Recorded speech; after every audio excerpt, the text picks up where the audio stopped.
They say that history is the greatest of all teachers, and the tales of past deeds define who we are in the present, and what we shall be in the future.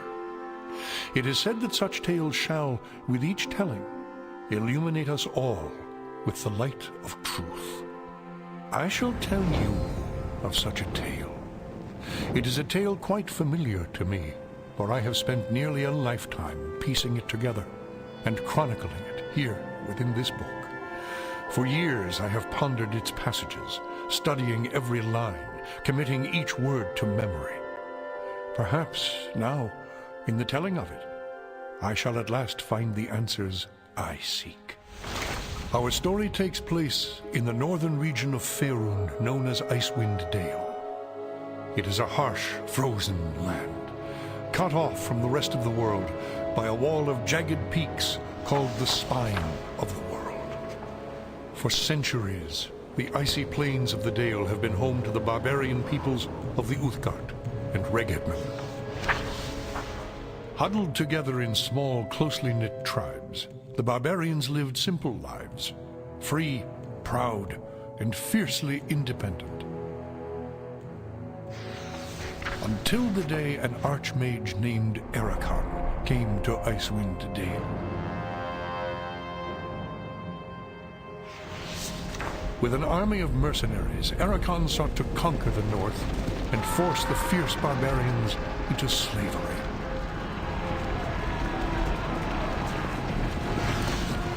Long weeks of battle followed, and the scattered barbarian tribes suffered terrible losses. Defeat seemed inevitable. In their darkest hour, a barbarian shaman named Jared came forth and demanded a council between all the remaining tribes of the north. A respected warrior, Jared persuaded the council to put aside their differences and unite against Ericon. Strengthened by a new sense of purpose, the barbarians rallied behind their new leader. The combined might of the Northmen proved more than a match for Ericon, who had counted on the division of the tribes. Wave after wave of barbarian warriors tore into Ericon's hired army, forcing them on the defensive and ultimately into full retreat.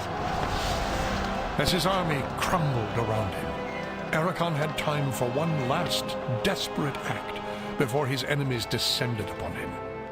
Drawing upon his remaining power, the Archmage breached the planar boundaries, tearing open a portal to the lower planes.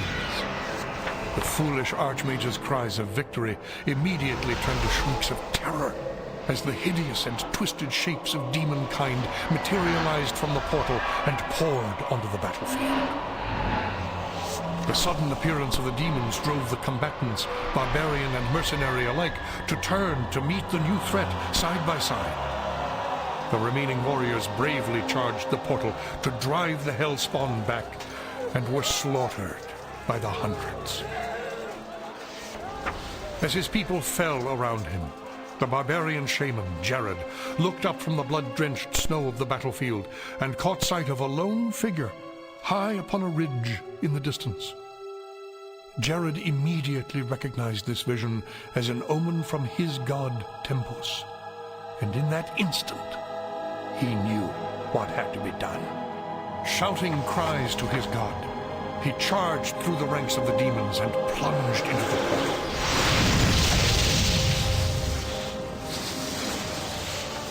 As Jared's blood fused with the energies of the portal, an explosion of white light engulfed the battlefield.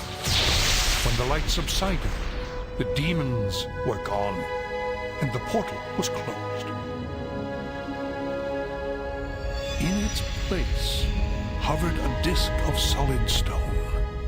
Frozen within the center of the disk was Jared's body, locked in his final moment of agony, in his final moment of triumph for all eternity. But that is not the end of our tale. It is but the beginning.